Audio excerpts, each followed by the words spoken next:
नमस्कार, मी डॉक्टर जयश्री शैनिक पाटील।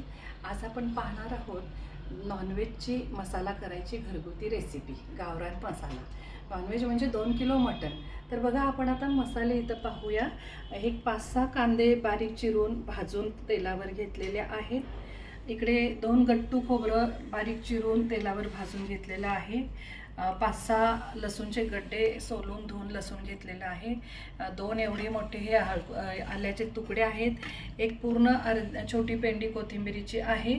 आणि मग खडा मसाला 1 वाटी तीळ आहेत, अगदी पाव वाटी जास्त तीळ जास्त जिरे घ्यायचे नसतात। 5-6 मिरे अंदाजे, 5-6 वेलदोडे आहेत, 4 बदाम फूल आहेत, 5-6 लवंग आहेत आणि दालचिनीचे हे तुकडे आहेत। तर हे सगळा खडा मसाला भाजून घेतलेला आहे।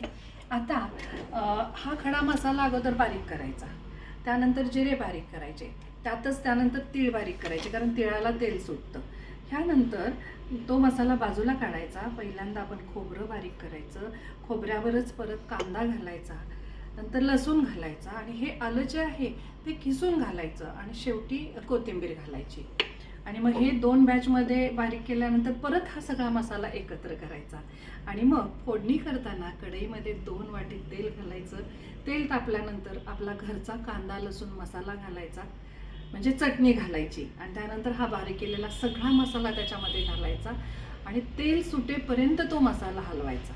आणि मग त्या मसाल्यातले आपल्याला हवं तसा अंदाजे थोडासा वाटीभर मसाला बाहेर काढायचा रश्श्यासाठी, आणि राहिलेल्या सगळ्या मसाल्यात शिजलेलं मटण आपण घालायचं। आपण आता ते ॲक्च्युली प्रोसिजर आपण बघूया कढईमध्ये। पहा,